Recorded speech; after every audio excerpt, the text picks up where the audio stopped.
Hi everyone, sorry, we are back. I am learning things such as technical problems and how to solve technical problems. So we are just going to give it a few more minutes. We have think I figured out how to do this.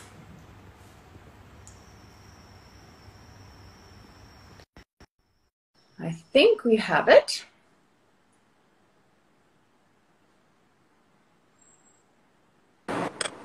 Yes, we do. Wow. Hi, Katrina. How are you? Hi, how are you? How are you, Good, Luke? very well, thank you. We are experiencing what it's like to be without our incredible team who normally support all of us. So I think the first thing I do when I see them all is give them a big hug and be like, thank you. Which I think all of us have been feeling that during this time, extra sense of appreciation and gratitude for all the people who are there in our life, like normally on a day-to-day basis. And now that we are without them, we're kind of feeling how much they do for us. But listen, let's get, because I know everyone's very excited to hear what you have to say. So I just want to do a quick intro. Today we're talking to Luke Cotinho. Have I said that right? Yeah, that's right. That's right. Good. Who is a holistic nutrition and a lifestyle medicine expert. And we are going to be basically touching on some topics like dealing with stress, mental well-being, immunity boosting tips, and how we can basically maintain a healthy lifestyle during this time.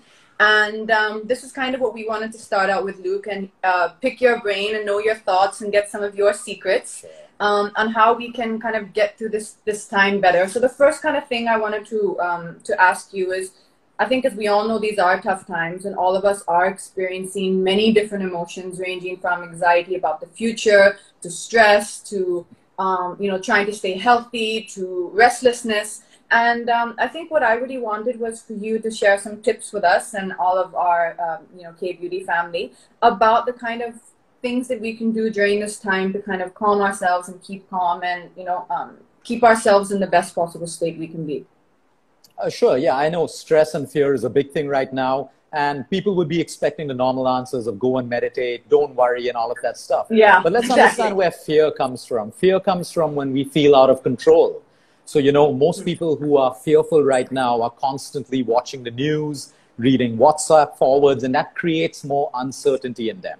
So they don't know what's happening. We feel out of control, so we feel stressed out and we feel very, very anxious all the time.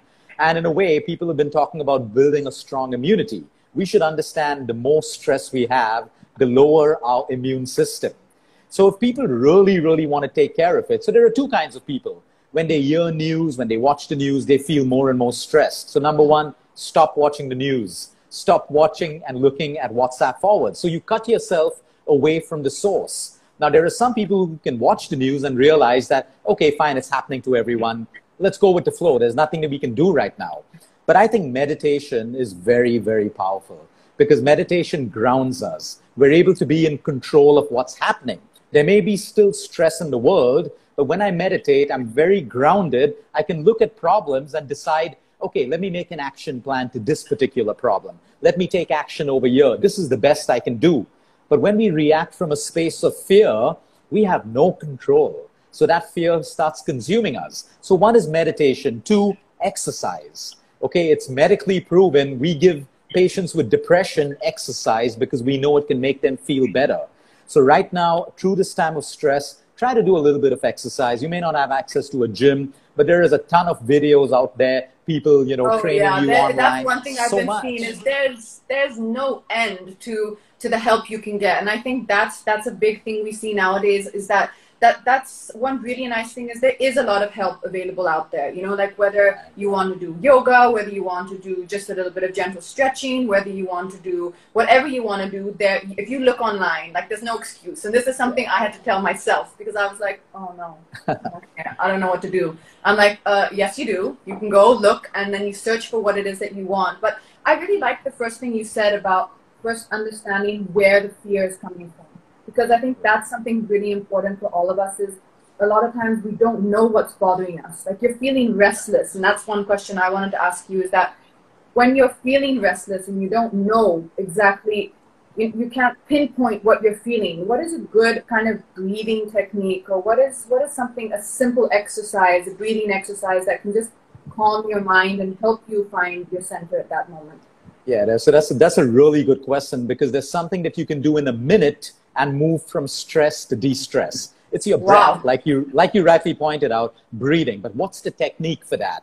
For most people, they would do an anilom vilom that brings harmony and breath, and you feel calm. Okay. But there's a quicker way than that. And what we do is, so I'll give you an example. If your inhale is about 4 seconds or 5 seconds, okay, I don't want to put a fixed number, because then people try to do that fixed number. Yeah. It's okay if it's Exactly. 4 seconds Yeah. for you, it's 5 seconds for you. So let's say I do an inhale of 5 seconds. I want to give a hold. I want to hold my breath for about 6 to 7 to 8 seconds. Okay, a little more than my inhale. And then I want to have an exhale, which is longer than my inhale.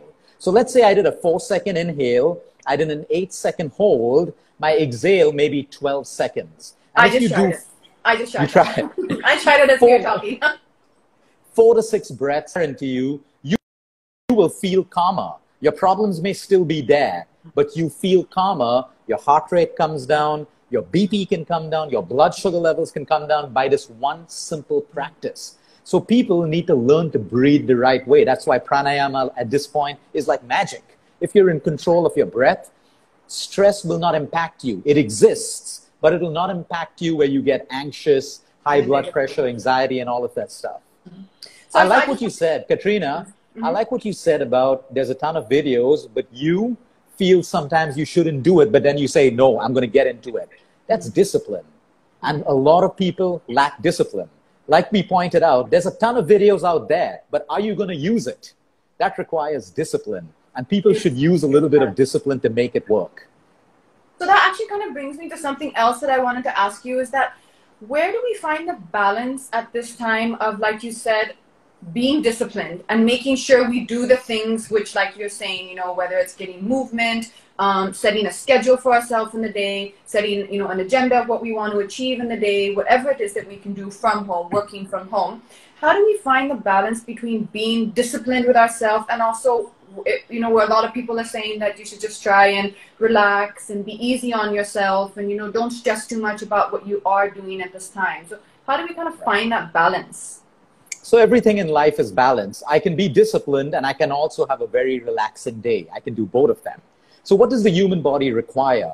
30 to 45 minutes of movement. Let's be disciplined about those 30 to 45 minutes. Get it out of the way. I've done it. Okay, can I get 3 balanced meals? If I'm not fasting, can I get my breakfast, lunch, dinner, same time, good quality food, not overeat? Can I be disciplined about that one little thing? Good, let's get that out of the way. Can I be disciplined about my sleep?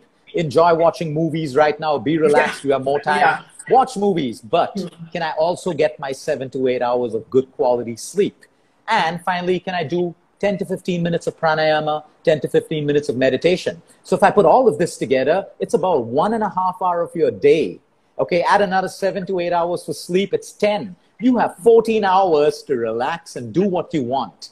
That's the way to strike balance. That is a really good point. That's a really good way to see it also. When you put it like that, you have 10 to 14 hours to do what you want. I mean, I think, you know, that's a good way. That's a lot of time. That's a lot of time to do what you want. That really is a lot of time. I quite agree with you there. You know, when you mentioned something just now about food, you know, what often has been coming in my mind, and I think has been coming in all of our minds, is how lucky that we are during this time when there are so many people who are struggling for food and the basic necessities, who are basic people who are homeless, the daily wage workers. And when I kind of think about that, you almost kind of carry that burden with you, because, you know, there's so much suffering around us at this time as well. And I know that there are a lot of people who feel the suffering and who are seeing the people who are also affected by, you know, by Corona. And I think that also kind of starts creating an element of stress inside you. So one thing I found that really helped me during this time, and that I've noticed, is really practicing gratitude. I'm sure you must be very, you know, familiar with talking about that as well. As it's not a forced thing. If you really just sit for a minute and think about it in a very calm state, maybe after doing the breathing exercise that you said, like, I know when I sit, I realize that actually there's so much in our life that we have to be grateful for, you know, and even the things we take for granted in a normal life, like meeting friends for coffee and being on a film set surrounded by 30, 40 people and having a laugh, and, you know, the kind of basic comfort we experience in our lives. Like, I really, really find that that helps me to center myself. And I just spend those 10 or 5 or 10 minutes really just practicing and feeling everything that I'm really grateful for during this time. So, Katrina, what you mentioned is a very powerful drug. It's inexpensive. It's free. It is such a powerful drug. And because it's free, probably people don't use it as much as they should use it. You know, a lot of things which are free in life are never valued and never used. That's very true. It is such a powerful drug. Like, you know, we deal with fourth stage cancer all the time. The one thing that I put into everyone's life is first, be grateful for what you have. You may have a deadly disease, but when you focus your attention from what is wrong in your life into what is going well, it shifts the biology of your body. It literally changes your hormones, your immune system, and everything. So like you said, to bring peace, right now, everyone is going through the same problem. Be it a billionaire, an actor, an actress, a doctor, whoever it is. We're all going through the same problem of lockdown. Businesses affected, everything. So how do we make the most out of this? Okay, by practicing gratitude. If we look and focus on the things that are going well for us, we're at least getting bare essential food. We're at least at home safe without the virus. Okay, we may lose. But if I think I'm going to lose, I should think everyone is losing in some way. But I focus on what I have. It is such a powerful drug. Gratitude can change health, relationships, finances. Because when you focus on lack, what you don't have, you constantly say, I don't have. But you shift the focus to what you have, you create abundance. You create abundance immediately. Yeah. So that's powerful what you said. That's very, very, that's a very important tool. So I just wanted to throw at you some of the questions. So when we announced the live earlier, a lot of people have sent in some questions. I've tried to just take out a few of them. And I found them very, very helpful and just kind of, you know, questions that I think a lot of people are asking. Some are quite simple, but I think they're really good for all of us to know. So the first one is from Farzana, and she's asking, how can we boost our immunity? I think you did just give us one way, which, you know, people often think you're going to say, take something or do something or have lemon shots or have, you know, vitamin C, although I'm sure you can get to that. I think what a lot of us don't realize is that things like breathing and meditation actually affect our health and our body. It's not just a mental thing, and it all goes together. So, you know, keeping your nervous system calm and keeping yourself in a state of balance, that's actually one of the best things you can do for your immune system. But I think what we just wanted to know is any other tips you might have. Sure. So for Zana, the simple way to look at immunity, it's a very intelligent system in the body, okay? And it needs two things: nutrients from the food that we eat and oxygen from the air that we breathe. If our trillions of cells get this, your immune system has everything it needs to protect you. So now where am I getting the nutrients from? Am I getting it from junk food? It's not going to help. A little bit, okay. But if I'm getting it from my wholesome foods, fruits, nuts, seeds, dal, khichdi, normal foods. We're not even talking superfoods right now. Normal foods. And I get the right amount of oxygen. So a lot of people Google superfoods for immunity. Let me tell you, a lot of that doesn't work. Let's reverse it and see what are the things that can damage my immune system. Lack of activity. If you're sedentary all day, you will decrease your immune system. Well, if you eat too much, now. Absolutely. If you eat too much of sugar, that is the quickest way to depress your immune system. Number three, if you're sleep deprived, one night of sleep deprivation can reduce your immune system by 60 to 70%. This is medically and scientifically. Oh, so okay. I need to remember that one. Well. I need to remember that one. Okay, sleep. And of course, stress. The more stress I have, the lower my immune system. That is why people fall sick when they're stressed. So if I can balance these four things, I don't have to spend and waste money on all of these fancy superfoods that we believe can take care of our immune system. Some of my healthiest patients are farmers who eat dal, khichdi, rice, jowar, bajra, vegetable, a cup of chai, and they're happy people. They have strong immune systems. It's like that. So happiness plays a huge role. That'll come through, like what Katrina said, gratitude. If I can create a space of gratitude, I'm happy because I'm focusing on things I have. And happiness is a physiological state that boosts our immune system automatically. So these are things that we can do. That's so important what you said, and that's something which I think is so important for all of us to know, is that how our mental state affects our well-being and our immune system and our actual body. I know a lot of people feel that they're two separate things. You know, how you feel, your emotions, your mental health, and your body. You know, how fit you are, whether you go to the gym or, you know, you don't get sick often. A lot of people don't understand the correlation, and that's something which I think is really important that you're sharing with us. The next question I wanted to ask you is from, I hope I get this right, Kishika Sharma, and it says, what kind of lifestyle changes should we do to maintain a healthy lifestyle during this quarantine? Okay, that's a great question because lifestyle is the most powerful drug. If we have the right lifestyle, our body looks after us. If we have the wrong one, we get into disease and discomfort. So the first lifestyle revolves around food. A lot of people will say, what's the best diet? You don't need a diet. You need to eat food that suits your body, that's wholesome, that's given to us by nature.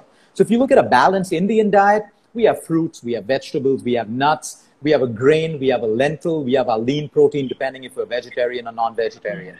That is good enough for you. Now, how are you going to eat that? Are you going to overeat it? Big problem. Are you going to eat it too quickly, too fast without chewing?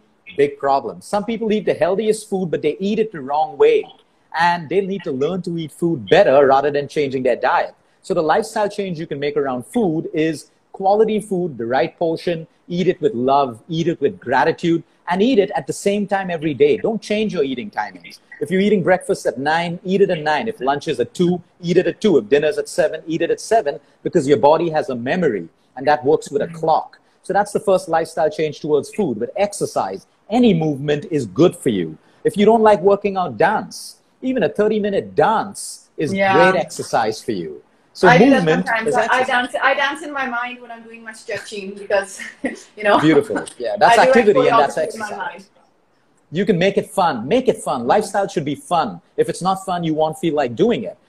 When it's a lifestyle towards sleep, like I said, usually I'm in bed at 9 o'clock on a work day. These days I sleep at midnight because I'm watching Netflix. But I'm not compromising my sleep.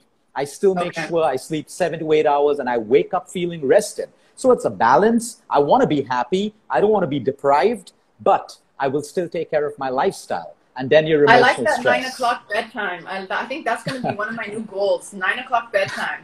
I want that to be. I want that to happen one day in my life. Okay, so I'm going to jump to the next question here from Ayla Khan. What could be an ideal morning routine, and also what is your morning routine? Which is interesting. Okay, so morning routine is so important, if I may add, spiritual, because I'll tell you why. When I say spiritual, I don't mean religion. Spirituality for someone could just be kindness. You're kind, that's your spirituality. You're compassionate, that's your spirituality. So I think a morning routine, because if you start your day the wrong way, your entire day continues to be that. If you start your day with anger, you're going to be making angry decisions throughout the day. So in the morning when you wake up, have a ritual, calm, center yourself, do your yoga, do your pranayama. If you don't do that, do your prayer, go for a walk. Finish all the things like Katrina's labeled as self-care. First, look after you, nourish you so that you can go out into the day and face everything that comes. So my routine's simple. I wake up, there's yoga, meditation, pranayama, prayer, and then I get into my day. It's a simple routine, gets over in an hour, and then I'm able to get into my day empowered to handle what life is going to do. So I have a question from me for you here, which I'm going to squeeze in. How do you resist that temptation of first looking at your phone before starting this routine? Because what happens for me is I also have a routine which I try and follow every morning. But the mornings where I go to my phone first, it pulls me in. All the messages, you know, whether it's your friends or your work or whatever it is, all those messages, they pull me in. And then when you go for your routine, whether it's, you know, like you said, your yoga or your meditation, your mind is still over here. And the days that I manage to not look at my phone and first do my meditation or my yoga or my practice first, those days are really, really good days. So how do you resist that temptation? Yeah, I'm glad you asked this question. It's a brilliant question. And it's very simple. So 1 hour before bedtime, I switch off my phone completely. And I will not switch it on until I finish my ritual. Because like you, the moment I look at WhatsApp, I make that mistake. I have 400 patients messaging me. I'll answer one and then my mind is caught into a spiral. I'm not centered anymore. So the moment we switch on our phones, we're connected outward to the world. But when the phone is off, we're connected inward. So I would keep it off, and no matter what, I will not switch on my phone until the ritual is over. Because once you put that phone on, we're literally out of control. You know? Great. That's important to remember. Okay, so one question here which I thought was very interesting from Tanya, and she's saying a lot of us have been following the fad of intermittent fasting, intermittent dieting. I know also there are quite a lot of people I know who do that. And what are your thoughts on it? So number one, intermittent fasting is not a fad. It is absolutely a scientific way of eating. It is the way human beings are meant to eat.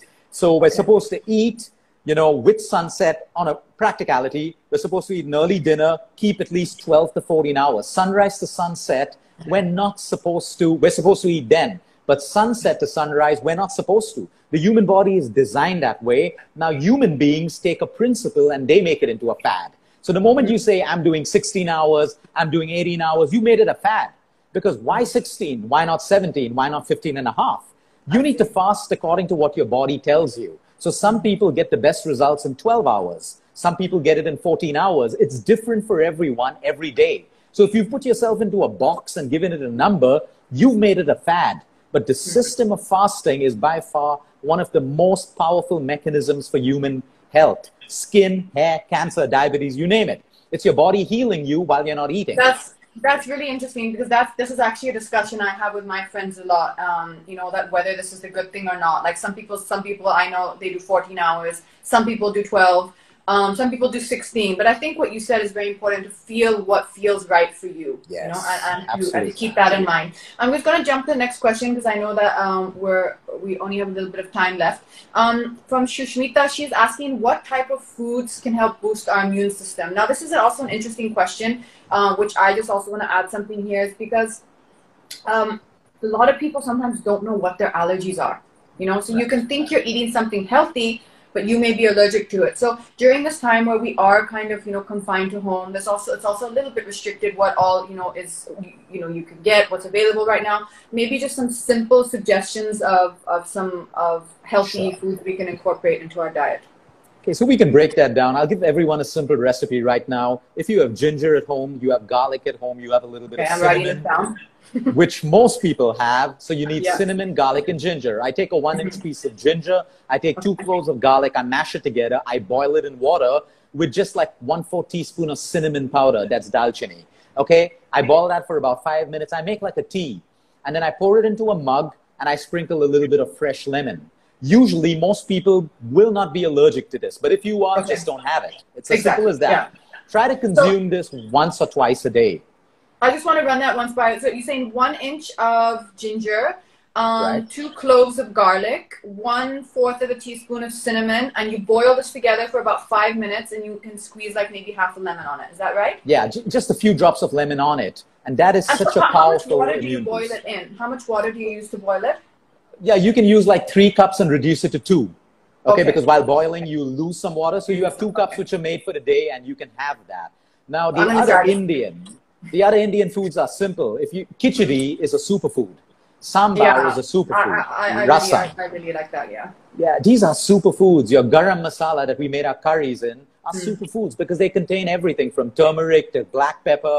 Your chutneys, Indian chutneys are superfoods because they have fresh ingredients, spices. So really, we have all of this available right now. We don't have to make it complicated. We don't need superfoods. These are beautiful things that will boost our immune system. So basically, keep it simple and don't like overcomplicate it. Okay, I'm just going to jump in one last question here from Pooja, who's asked, how do we cope with working from home at this time? Okay, so I think it's very simple. The word would be discipline. The same way you would work out of office is the same way you will work out of home. Make timings, make a calendar. So if you need to work 7 hours, select your workplace at home. Make sure that those 7 hours with your breaks are going to be the 7 hours that you do it. Because if you don't have a timetable, you don't have a guide, and then we'll start to get very liberal with our time. Everything has to be planned in life, everything. So if I follow a timetable like between 9 and 12, I'm going to see my patients. Between 12 and 1 is family time, lunchtime. 2 and 3, I may do a couple of talks. And then evening is my workout and my own time, my personal time. I have a calendar. I'm going to be disciplined into it, and I'm going to be able to work from home like I can work from office or from my clinic. Okay, I think that's something really important because I know I myself am struggling with that. Like right now, like do I follow the same amount of time that I would if I was on a normal day or normal time, from home, of course, but Right. there's a lot of things we can do from home. You know, a lot of us can do a certain amount from home, but you kind of just push it away, and you know, you're not certain. But I think what you're saying is important. That you're saying set a time and make sure you follow it, Yeah. and that'll, you know, definitely help you be more productive in the day. I think that's kind of where what we have time for today. But I know a lot of my friends, when they read that I was coming on live with you, they had a lot of questions that they wanted to throw at you. I think a lot of people really appreciate your advice and all the tips you give. So I just want to say to all of the K-Beauty family, first of all, a big thank you for being here with us. We really appreciate it, and your advice. You've given us some excellent tips. Oh, thank you. Also, Thank just to all of our followers and to everyone who's watching, you can follow Luke on Facebook and on Instagram. I follow him on Instagram, and you can get some amazing health and lifestyle advice. And I know during this time you've been posting a little bit more and, you know, giving more tips, because I think everyone at this time is just searching for information that could help them. That's right. So thank you so much for being with us, and thank you so much everyone who's joined us and watching. We hope that it was helpful and informative to you. And just one last shout out I'd like to do. I think we're all feeling this right now, but just a really big thanks, big heartfelt thanks to all of the frontline workers, the doctors, the nurses, Absolutely. the police force, who are out there every day keeping us safe, protecting us, and who are putting their lives on the line and facing their fears and anxieties by going to work every day and treating the patients and the people who are affected by COVID-19. So I think we all feel that way. Any signing off, Luke, you'd like to do? No, I just want to thank you for bringing up that point on gratitude. There's a lot that we can take away from you, but we always forget gratitude. And by far, what you mentioned is such a powerful drug. So I need to thank you for bringing that up again and adding a lot of structure to everything. And, you know, I think it's been great. And I'm glad that you're using this to actually educate people. I think people are hungry for content. And I think when, you know, people drive it the way you are, people are going to follow it and people are going to do it. And we need more action at this point. So thank you very much for that. I appreciate it. Thank you. Thank you, Luke. And it was wonderful having you with us. Bye, everyone. Thanks. And bye, everyone. Thanks for joining. Lots of love to you all. Bye.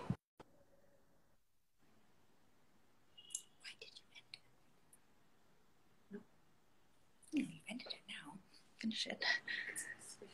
I can cancel. Do you want me No, no, you've signed off. You've signed off. It's done. Why did you want me not to? I don't know. I thought you had more questions.